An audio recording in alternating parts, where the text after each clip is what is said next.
Is weird, odd, strange, or just plain bizarre is really your cup of tea? Then, the Golden State Media Concepts Weird News Podcast will give you that fix. Can't believe it? Well, listen for yourself as we deliver the strangest news you definitely won't find on CNN or Fox. It's the Golden State Media Concepts Weird News Podcast.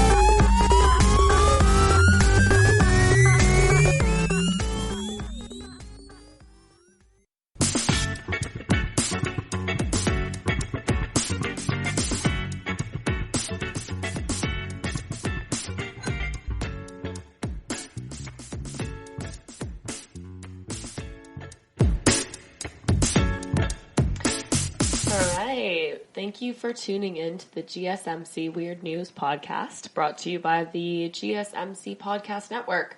I'm your host, Emily Ferrier, here to bring you some of my favorite weird news stories that have kept me up to the wee hours of the morn. So before we start off, I just want to say that I'm aware that my voice sounds like I'm dying. I do have a bit of laryngitis, so let's work through that. It is not the microphone. Starting us off this week, what sounds like a Monty Python sketch. I'm still alive, declares Angus, after discovering his own grave in a cemetery. The man's name is Alan Hattel from Fofar. He stood beside his headstone, declaring that yes, he is still in fact alive, after reports of his death were greatly exaggerated. Greatly exaggerated. Yeah, I'd say so. If they literally buried you and you weren't there to be buried, that sounds like a bit of an exaggeration. Mr. Hattel said that he had realized something was slightly off because his social life had been deathly quiet for the past 3 or 4 months. He said now he knows the reason his phone had not been ringing, because people had been under the impression that he was dead. This is what I always fear going off of social media for a bit. You know, when you need a social media break and you just need to a break from Twitter, a break from Instagram and Facebook and all of that, and you just think, oh, okay, I'll just go off of all of it. I do worry, that if I did go off of it and I did kind of go off the map for a little bit, like when camping or something, people would genuinely think that I was dead and start behaving like it. And I start to panic, or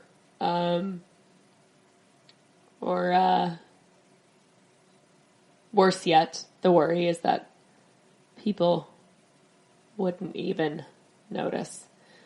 So Mr. Hattel said that the erection of his headstone in Newman Hill Cemetery in Fofar was done without his knowledge. Obviously, I don't think you notify the person if you think that they're dead. And the whole affair, he said, was like something out of Only Fools and Horses. Now, he's set the record straight, and he's let people know that he's very much alive. Absolutely fantastic. Doesn't it just remind you of that sketch from Monty Python and the Holy Grail when he's not dead yet? How does this even happen? How does he get to the point where you put up a headstone? If they didn't find a body, what led them to believe that he was dead? So he's spoken to Angus Council officials, and he plans to cover over the headstone, which bears his name. He said, people think I'm dead. My phone hasn't rung for 3 or 4 months. I've been confused by it all, but now I know. I know why. I don't even want to be buried. I want to be cremated. Oh, adds insult to injury, doesn't it? He's not even getting the proper send-off that he was once hoping for. So he put the blame for his headstone at the door of his ex-wife, from whom he separated 26 years ago. The 75-year-old, who spent 37 years as a welder before retiring, claimed that his ex-wife bought the plot of land and put up the headstone with the intention of them being buried together. Both of their names appear on the headstone. I have never, ever said that I wanted to be buried along my ex-wife, said Mr. Hattel, who has 2 grown-up children with his former spouse. We've been separated 26 years, and there's no animosity, but I'm struggling to take it all in. To find out you have a gravestone in a cemetery when you're still alive isn't something that happens every day. So this is actually, like, this does make it seem less odd. It's still very odd. I mean, it would be this is a very Ebenezer Scrooge moment to go up and see your name on the gravestone. As a side note, does anybody else think it's kind of weird that Scrooge freaks out that much when he sees his name on a gravestone? Like, of course your name's going to be on a gravestone. Like, one day you will die. Like, that's the only certainties in life are death and taxes. So, I never understood. Even as a child, I was like, and? You know? Scrooge really needs to chill out with that. What did he expect? He was going to live forever? Nobody lives forever. That's not how life works. It wouldn't be life without death. I just never understood that. Anyway, back to the story.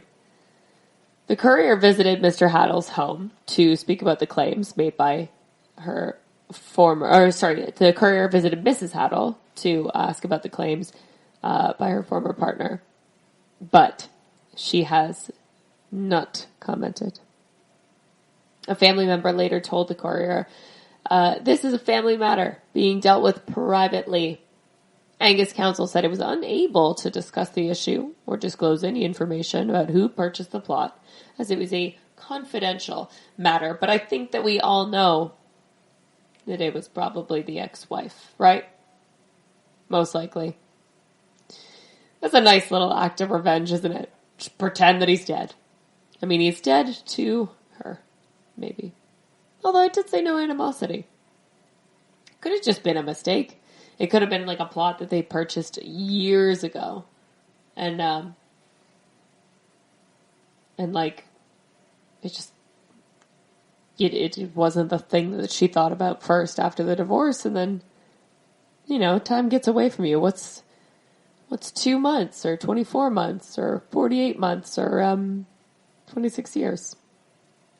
What's a few 26 years between friends? This is bizarre. How would you feel if you found yourself on a gravestone buried next to your ex-spouse?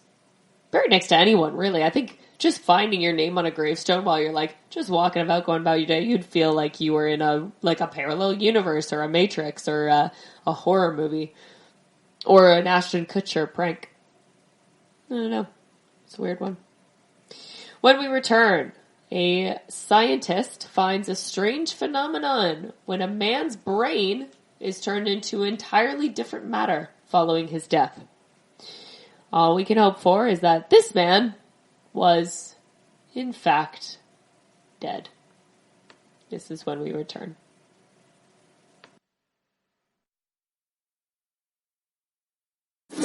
Check out the show built around the women of MMA. From the UFC to the extreme cage fighting, we got the fights covered. Listen. It's the Golden State Media Concepts Women's MMA Podcast. The latest news of upcoming fights, discussions of previous matches. Join us as we talk to and about the biggest names in women's mixed martial arts. Past, present, and future. When it's the women's fight game, you know where to listen to. The Golden State Media Concepts Women's MMA Podcast.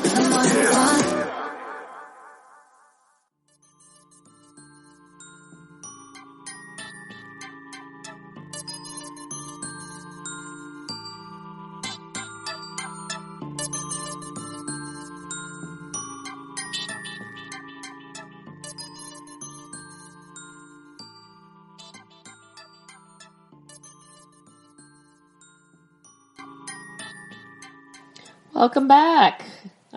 So before the break, we talked about a death that never actually happened. And now, a death that did happen. At least we hope. I'm fascinated by volcanoes, and I hope that you all are as well. I've visited a few. I visited Pompeii and love Pompeii. I think it's just the most fascinating Fascinating eruption. So, we are going to talk about Mount Vesuvius, in fact. This is a story that hails from Milan. It's scientists confirming that a Mount Vesuvius eruption turned a victim's brain into glass. Yeah, turned it into glass. This is the first time that scientists have verified this phenomenon from the volcanic blast. Officials at the Herculean, sorry, I have sick brain. The archaeology site said that archaeologists rarely recover human brain tissue. And when they do, it's normally smooth and soapy in consistency. According to an article detailing the discovery of the New England Journal of Medicine, the eruption of Vesuvius in the year 79 instantly killed the inhabitants of Pompeii and their neighboring town, burying an area of 20 kilometers from the volcano in ash in just hours. Sorry, I am Canadian. For those Americans, which is all of you listening, it is 12 miles. It's 12 miles. The remains of a man lying on a wooden bed were discovered closer to Vesuvius than Pompeii in the 1960s. And he's believed to have been a custodian of a place of worship. And this discovery was led by Paolo Petrone, a forensic anthropologist at Auto University in Naples, and he determined that this was in fact brain matter that had been vitrified, a process by which tissue is burned at a high heat and turned into glass, according to the study published in the New England Journal of Medicine. The fragments presented as shards of shiny black material, spotted with remnants of the victim's skull. This is absolutely insane to me. Absolutely insane that we can be turned into glass, that human beings can be turned into glass. A study of charred wood nearby indicates that a maximum temperature of 520 degrees Celsius, which is 960 degrees in Fahrenheit, suggests that the extreme radiant heat was able to ignite the body fat and vaporize the soft tissue, resulting in a solidified spongy mass found in the victim's chest bones, which is also unique among other archaeologist sites and can be compared with victims of more recent historical events like the firebombing of Dresden and Hamburg in World War II. So this flash of extreme heat was followed by a rapid drop in temperatures, which vitrified the brain material. This is the first time that vitrified human brains have been discovered resulting from heat produced by an eruption, the officials said. This kind of reminds me of that story from the Bible, you know, the woman who turned into salt. Someone's wife. Anyway, I can't remember the story, but it's kind of crazy, isn't it? That we really are just one step away from becoming the elements. Or a windshield. Anyway. When we come back, some taunting from prison escapees. When we return. This is your ultimate stop for everything sports. The Golden State Media Concepts Sports Podcast. Should I say more? From the NFL, MLB, the NBA to MMA, it's all in here. The Golden State Media Concepts Sports Podcast. Listen now.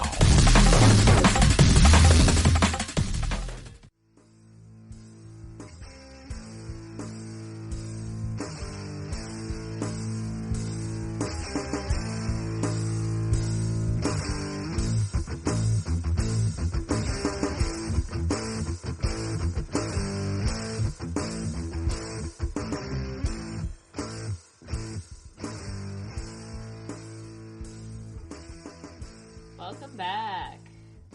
For the break, we talked about a very strange happening following a volcanic eruption. And now, Terhout prison escapee sends greetings from Thailand in a postcard to the directors of the jail. This is This is a story that captured me because it reminded me of Shawshank Redemption to a point, but much stupider. So, let's talk through this.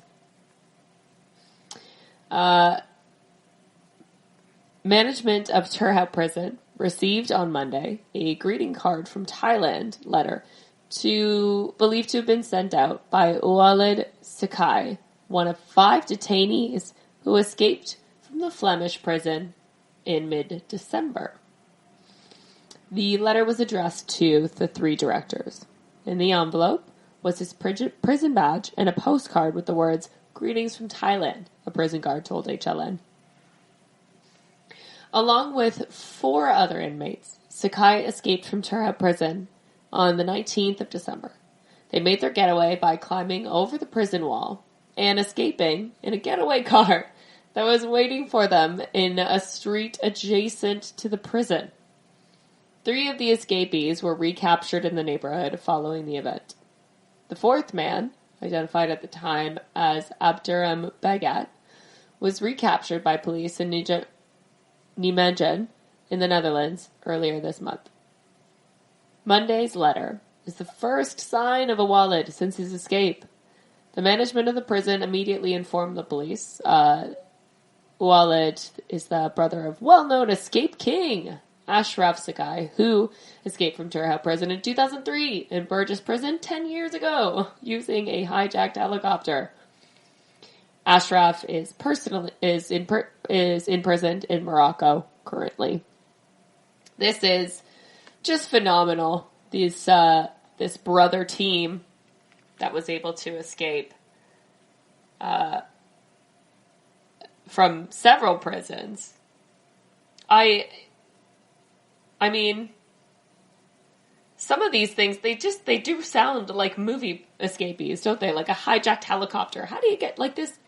Are you Tom Cruise? Are you Mission Impossible-ing it up the roof and like jumping onto a moving helicopter?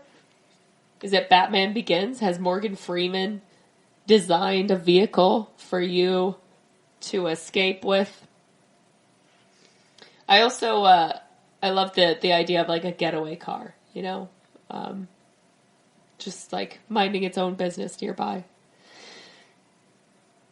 The escapes are very impressive, obviously. Being able to escape a prison, it's no small feat. And it does seem like Walid was probably trying to impress his brother a little bit, which I think is kind of sweet in a way. But don't we think it's kind of dumb that they decided to send a card? You know? Like, should that be your first instinct when you've escaped from prison?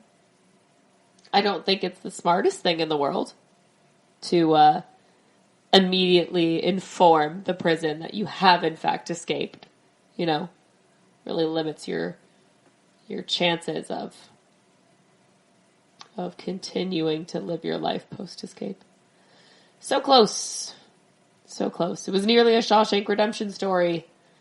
And they would have gotten away with it if it weren't for those meddling postcards that admitted where they are. Dumb? Or very saucy and hilarious. When we return, a story of FDA-approved Lynette cocaine-based nasal spray. That's right. The FDA has approved a cocaine-based nasal spray. And that is when we come back from the break.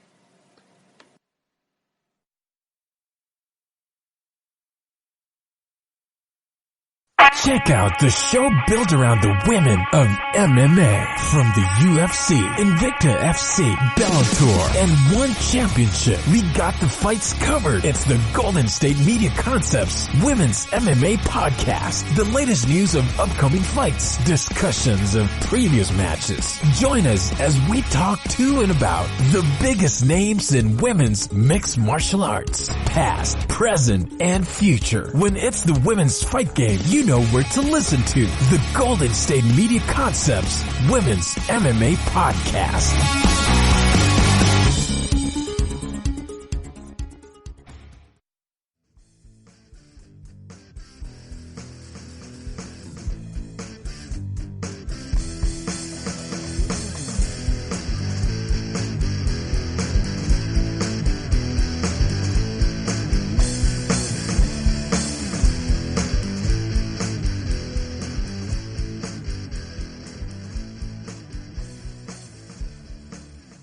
Welcome back. Before the break, we talked about bizarre crime and now some bizarre drug news. It has been announced that the FDA has moved to approve Lannett Company's Numbrino cocaine hydrochloride nasal solution for the introduction of local anesthesia of mucous membranes for the diagnostic procedures and surgeries. I was a little bit shocked by this little bit of news here. I don't know about you guys, but I always thought that the FDA was very aggressively against drugs, of all kinds, especially something like cocaine. Cocaine's kind of an intense one, It's not a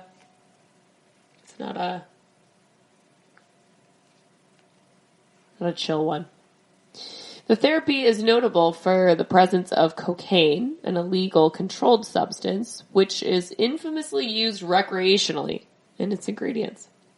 Its numbing properties and ability to prevent bleeding, through the constriction of blood vessels can be highly beneficial to delicate operations.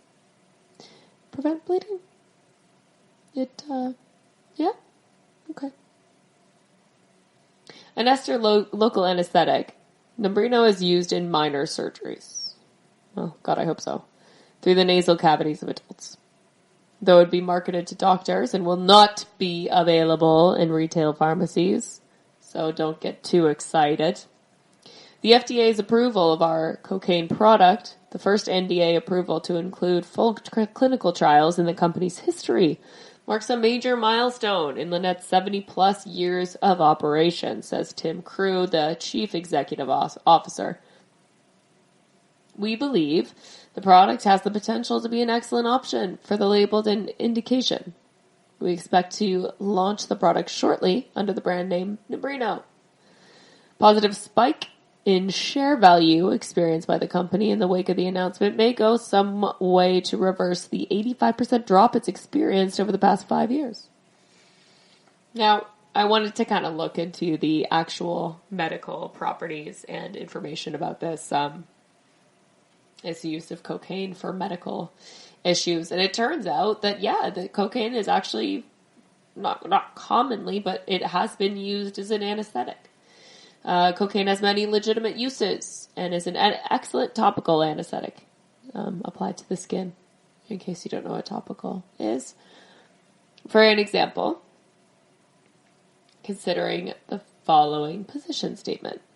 The American Academy of Head and Neck Surgery considers cocaine to be a valuable anesthetic and vasoconstricting agent when used as part of the treatment by a patient of a patient by a physician.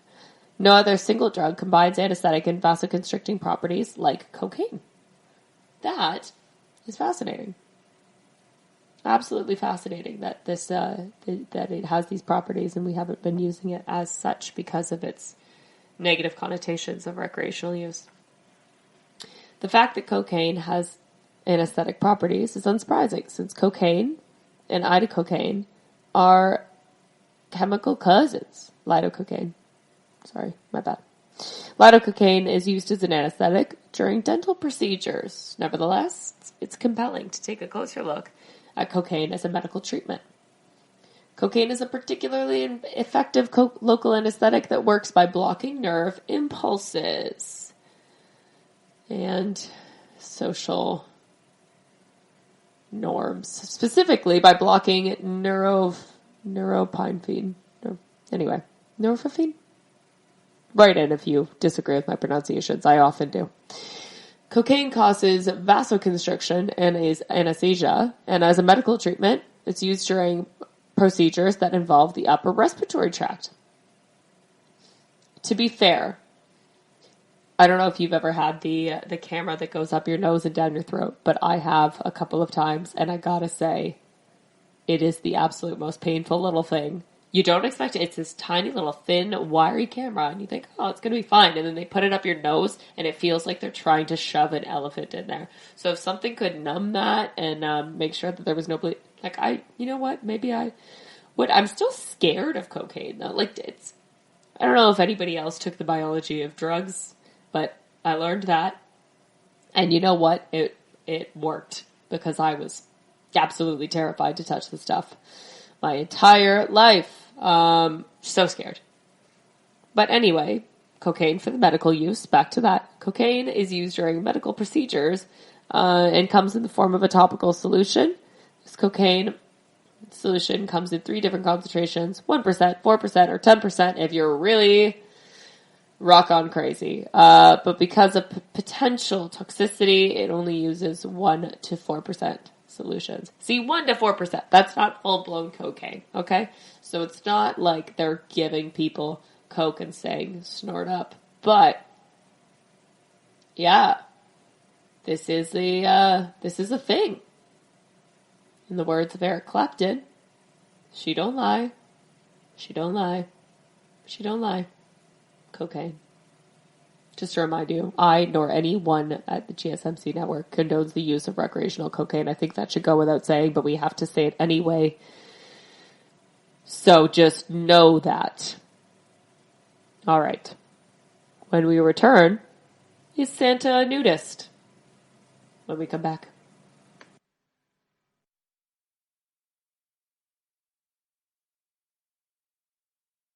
Are you tired of the same old news? Are you sick of the seemingly endless political spin and negativity? The GSMC America Still Beautiful podcast is a weekly news podcast covering all the top positive and uplifting news stories. We cover stories that will inspire, uplift, and remind you of the good in the world. Tune into the Golden State Media Concepts America Still Beautiful podcast to get all the great and positive news stories of today. Download the GSMC America Still Beautiful podcast on iTunes, Stitcher, SoundCloud, Google Play, or anywhere you find podcasts. Just type GSMC in the search bar.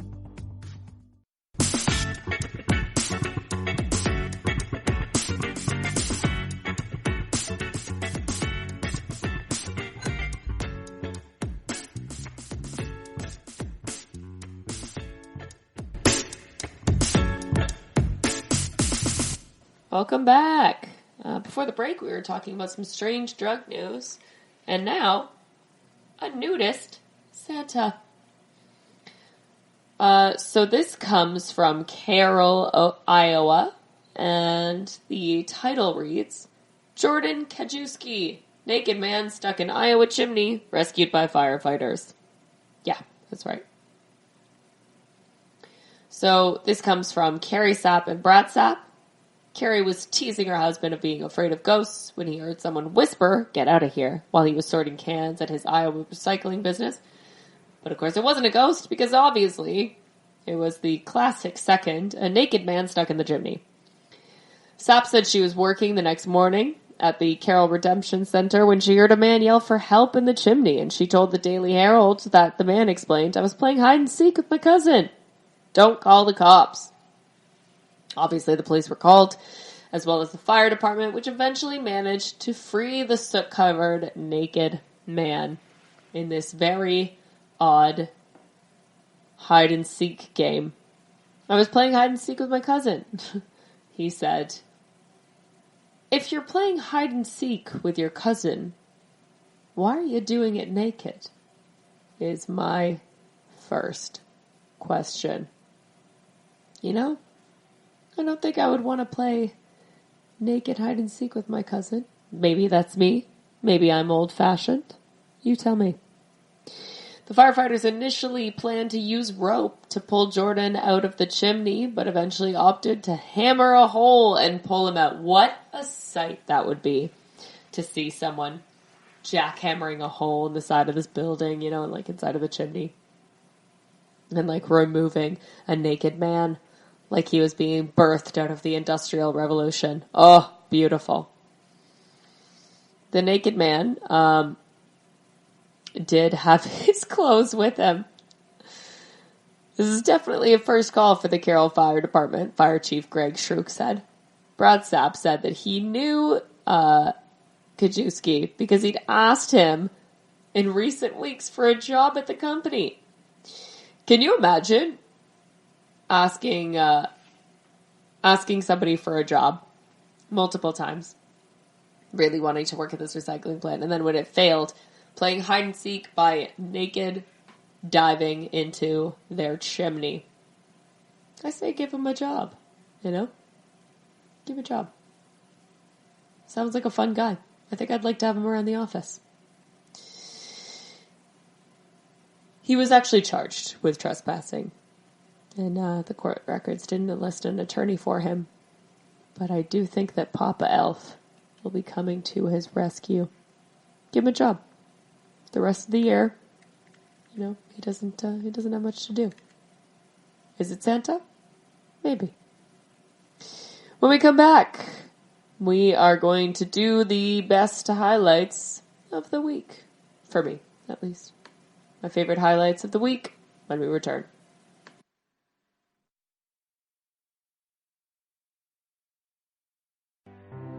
The GSMC Life and Happiness Podcast takes you on a journey of exploration. We'll discuss tried and true methods alongside the latest trends of how to best live your life to its fullest and happiest. From psychology to meditation, science to self-help books, the GSMC Life and Happiness Podcast will help you to discover what makes you happy and how you can live life being the best you possible. Download the GSMC Life and Happiness Podcast on iTunes, Stitcher, SoundCloud, Google Play, or anywhere you find podcasts. Just type GSMC in the search bar.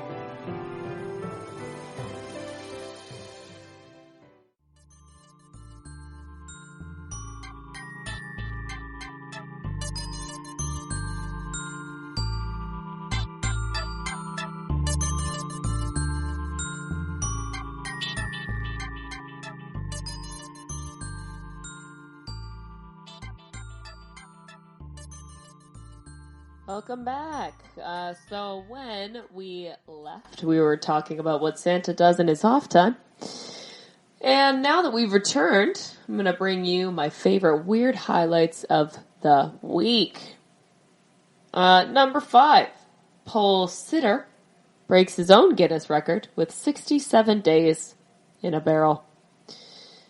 Yep, all of that was in one sentence. A South African man broke his own Guinness World Record by spending 67 days in a barrel atop a pole. And he's still going.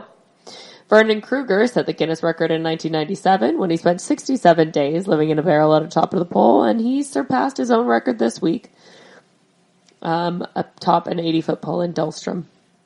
Kruger says he doesn't plan to come down for at least a couple more weeks. I've broken my own record.